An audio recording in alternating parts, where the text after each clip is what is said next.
25 কোশ্চেনটা বলছি, একটি আধানগ্রস্ত কণা সমপরিবারের চৌম্বক ক্ষেত্রের প্রভাবে আর ব্যাসার্ধের বৃত্তাকার পথে ভি সমদ্রুতিতে আবর্তন করছে। এই গতির পর্যায়কাল আর এবং ভি উভয়ের উপর নির্ভরশীল, আর এবং ভি উভয়ের উপর নির্ভরশীল নয়। অপশান সি, আর এর উপর নির্ভর করলেও ভি এর উপর নির্ভরশীল নয়। আর অপশান ডি বলছে ভি এর উপর নির্ভর করলেও আর এর উপর নির্ভরশীল নয়।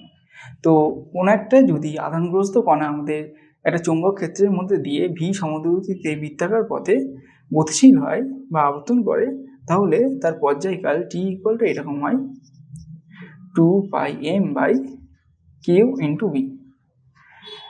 আর এখানে বলা আছে বৃত্তপথের যে ব্যাসার্ধ সেটা হলো ক্যাপিটাল আর। তো আমরা এই টি অর্থাৎ পর্যায়কালের রাশিমালা থেকে দেখতে পাচ্ছি এটা একমাত্র আমাদের নির্ভর করছে এম, কিউ আর বি এর উপর। এখানে কোথাও আমাদের আর বা ভি নেই, তার মানে আমাদের অ্যান্সারটা হবে আর বা ভি কোনোটার উপরেই নির্ভরশীল নয়। তাহলে অপশন বিটাই অ্যান্সার হবে। 26 বলছে একটি তড়িৎগ্রস্ত কণা সমপ্রাবল্যের চৌম্বক ক্ষেত্রে ক্যাপিটাল আর ব্যাসার্ধের বৃত্তাকার পথে আবর্তন করছে। যদি কণাটির শক্তির পরিমাণ দ্বিগুণ করা হয় তাহলে নতুন ব্যাসার্ধ কত হবে, এটা আমাদের বের করতে হবে।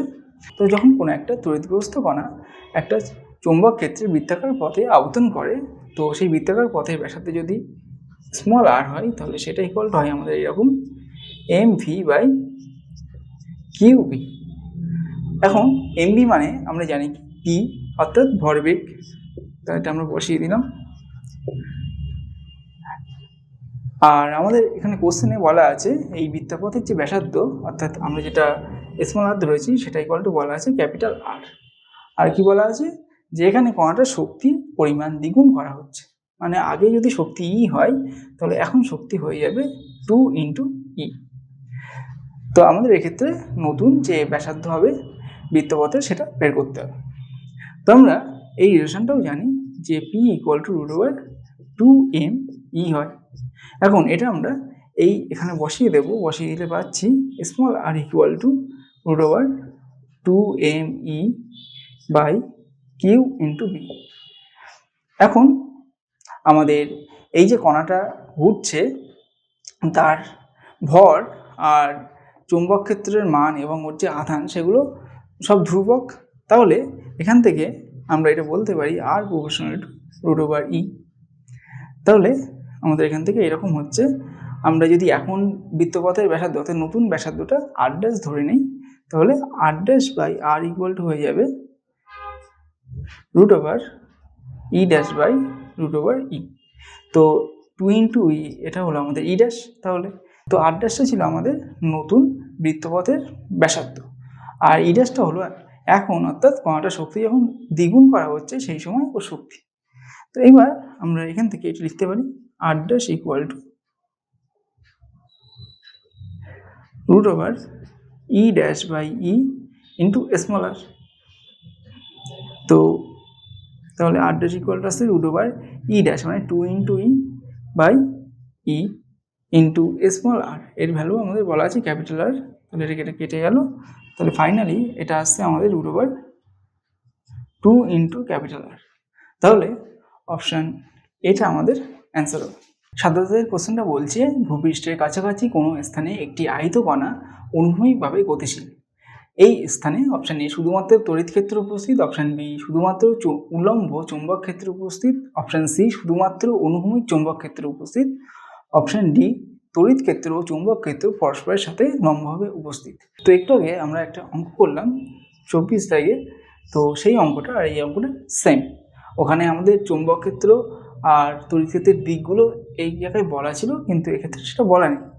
তো ওইটা এটা সেম হওয়ার কারণে আমাদের অপশানটা এই অপশান ডি অ্যান্সার হবে, মানে তড়িৎ ক্ষেত্র ও চৌম্বক ক্ষেত্র পরস্পরের সাথে লম্বভাবে উপস্থিত থাকবে।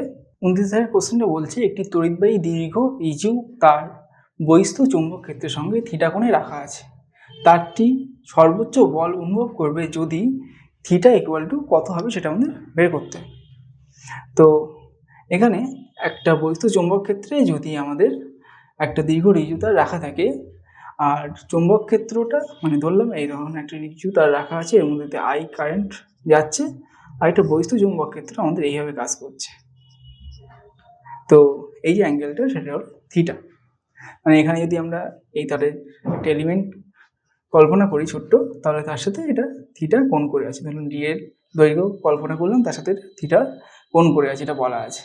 তাহলে বলছে তারটি সর্বোচ্চ বল অনুভব করবে যদি ড্যাশ হয়, তো সেক্ষেত্রে আমাদের থিটার মানটা বের করতে হবে। তো এরকম চৌম্বক ক্ষেত্রে কোনো তড়িৎবাহী তার রাখা থাকলে, ধরলাম এল দৈর্ঘ্যের তার রাখা আছে, তাহলে তার উপরে যে চুম্বক বল কাজ করে তার রাশিমালা হয় I L B sine theta. এলটা হলো ওই তারটার দৈর্ঘ্য, বিটা চুম্বক ক্ষেত্র, আর আইটা হলো ওই পরিবাহী তারের মধ্যে দিয়ে প্রবাহিত তড়িৎ প্রবাহ, আর থিটা হলো এই আমাদের এই তারটা আর তারটার যে দৈর্ঘ্য আছে আর চুম্বক ক্ষেত্রের মধ্যবর্তী কোণ। তো এখন এই যে রাশিমালাটা আছে এর মানটা সর্বোচ্চ হবে তখনই যখন আমাদের এই সাইন থিটার মানটা সর্বোচ্চ হবে, কারণ এখানে আমাদের থিটার মানটা বের করতে বলেছে। তাহলে এগুলো সব আমরা ফিক্স ধরে নিয়ে কাজটা করব। তো সাইন থিটা সর্বোচ্চ মান আমাদের 1 হয়। আবার সাইন 90 মানে আমরা 1 জানি, তো এখান থেকে আমরা লিখতে পারি থিটার যে মানটা হবে সেটা হবে 90 ডিগ্রি। তাহলে থিটা ইকুয়াল টু 90 ডিগ্রি হলে আমাদের এই তারটা সর্বোচ্চ বল অনুভব করবে, অর্থাৎ অপশান ডিটা আমাদের অ্যান্সার হবে। 30 থেকে কোশ্চেনটা বলছে যে দুটি সমান্তরাল তড়িৎবাহী তারের মধ্যে ক্রিয়াশীল বল ক্যাপিটাল এফ যদি প্রতিটি তারের মধ্যে প্রবাহমাত্রা দ্বিগুণ করা হয় তবে ক্রিয়াশীল বল হবে। তো আমাদের এখানে দুটো তড়িৎবাহী তার আছে, এটা পরস্পরের সাথে সমান্তরাল। একটার মধ্যে দিয়ে ধরলাম I1 কারেন্ট যাচ্ছে, আরেকটার মধ্যে দিয়ে I2 কারেন্ট যাচ্ছে, এদের মধ্যে দিয়ে তড়িৎ প্রবাহ একই দিকে হচ্ছে। এখন এদের মধ্যে ক্রিয়াশীল যে বল সেটা আমাদের বলা আছে এফ, আর এদের মধ্যবর্তী দূরত্ব সেটা ধরে নিলাম স্মল আর। তাহলে এই এফ এর রাশিমালাটা এরকম হয় μ0 I1 I2 বাই 2 পাই আর। এই এফটা আচ্ছা এখানে একটা ইন্টু এল হবে, কারণ আমাদের অ্যাকচুয়ালি এফ বাই এল অর্থাৎ তারের প্রতি একক দৈর্ঘ্যের ক্রিয়াশীল বলের রাশিমালা এইটা হয়। তাহলে এফটা আমাদের এইরকম হয়ে যাবে, এই সাইডে এল গুণ হয়ে যাবে। তো এটা হলো এখন যেখানে এলটা হলো আমাদের তারটার দৈর্ঘ্য। এখন আমাদের বলা আছে প্রতিটি তারের মধ্যে প্রবাহমাত্রা দ্বিগুণ করা হচ্ছে, তার মানে I1টা আমাদের হয়ে যাচ্ছে 2 ইন্টু I1 আর I2টাও একই রকমভাবে হয়ে যাচ্ছে 2 ইন্টু I2। তাহলে এক্ষেত্রে ক্রিয়াশীল বলটা কত হবে আমাদের বের করতে হবে। তো ধরলাম এখন ক্রিয়াশীল বল এফ ড্যাশ, তাহলে এফ ড্যাশ ইকুয়াল টু আমাদের এইরকমভাবে μ0 I1 এর জায়গায় তাহলে আমরা 2 ইন্টু I1 বসাবো, আর I2 এর জায়গায় 2 ইন্টু I2 বসাবো, আর বাদ বাকি সব সেম থাকবে। তাহলে এইটা আমাদের এরকম হয়ে যাচ্ছে ইন্টু এল বাই 2 পাই আর। তো এখান থেকে আমরা এই দুটো দুই গুণ করলে দেখতে পারি 4 into μ0 I1 I2 by 2 pi r into L, এটা আমাদের পড়ে থাকছে। আবার এইটা ইকুয়াল টু আমাদের এফ হয়, তো এখানে আমরা এফটা বসিয়ে দেবো। তাহলে এফ ড্যাশ ইকুয়াল টু আমাদের হয়ে যাচ্ছে 4 ইন্টু এফ, অর্থাৎ আগে যে বল কাজ করছিল এফ বল তার 4 গুণ হয়ে যাবে এখন ক্রিয়াশীল বলটা। তাহলে অপশান বিটা আমাদের অ্যান্সার হবে। নেক্সট কোশ্চেনটা বলছে যে একটি স্প্রিংয়ের মধ্যে দিয়ে তড়িৎ প্রবাহ চালনা করা হলে স্প্রিংটি সংকুচিত হবে, প্রসারিত হবে, দোলগতি সম্পন্ন করবে, একই থাকবে। তো আমাদের এরকম একটা স্প্রিং আছে, এবার বলছে যে এর মধ্যে দিয়ে তড়িৎ প্রবাহ চালনা করা হচ্ছে। ধরলাম এইদিকে তড়িৎ প্রবাহ চালনা করা হচ্ছে, তাহলে আমাদের এইভাবে প্রত্যেকটা পাখির মধ্যে দিয়ে তড়িৎ প্রবাহ যাবে। তো এখানে যদি আমরা একটু ভালো করে খেয়াল করি তাহলে দেখতে পাবো যে এখানে যে পাকগুলো আছে সেই পাকগুলোর মধ্যে আমরা এইটা যদি দেখি, এইটার মধ্যে এইদিকে তড়িৎ প্রবাহ হচ্ছে, আর এই পাকটার এর মধ্যে দিয়ে আমাদের সেম ডিরেকশানে তড়িৎ প্রবাহ হচ্ছে। একই সময়ভাবে প্রত্যেকটাতেই দেখবো আমরা সেম ডিরেকশানে তড়িৎ প্রবাহ হচ্ছে।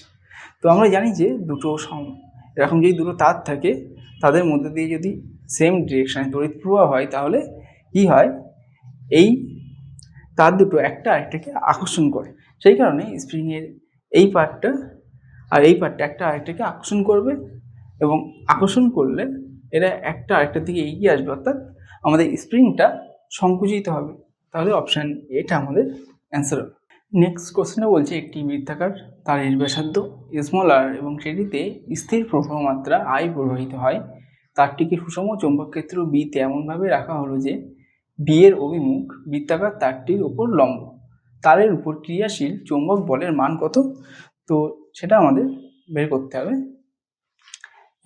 আমাদের এরকম একটা বৃত্তাকার তার আছে, তো এর যে ব্যাসার্ধ এইটা বলা আছে আমাদের আর এর মধ্যে দিয়ে আমাদের I পরিমাণ তড়িৎ প্রবাহ হচ্ছে।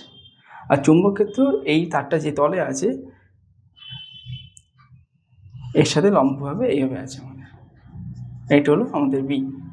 এখন জানতে চেয়েছে এর উপরে আমাদের ক্রিয়াশীল চৌম্বক বলের মান কত হবে। তো কোনো একটা এল দৈর্ঘ্যের তারের উপরে যে চৌম্বক বল কাজ করে তার সেটা যদি এফ হয় তাহলে এফ ইকুয়াল টু আমরা এটা জানি IL B সাইন থিটা, যেখানে থিটাটা হলো এল আর বি এর মধ্যবর্তী কোণ। তো এখানে আমরা এই যে বৃত্তাকার লুপটা আছে এর উপরে ছোট্ট একটা এলিমেন্ট এরকম যদি কল্পনা করে নিই, তাহলে এই এলিমেন্টটা আমাদের এই বৃত্তাকার লুপ যে তলে আছে সেই তলেই থাকবে।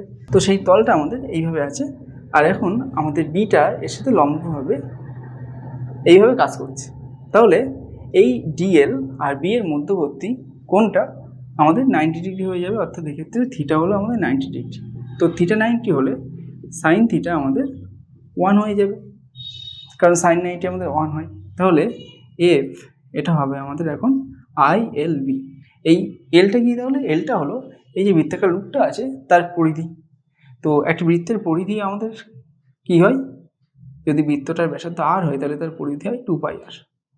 তাহলে আমাদের ফাইনালি এক্ষেত্রে বলের যে রাশিমালাটা হবে সেটা এরকম হয়ে যাবে 2πRI × B।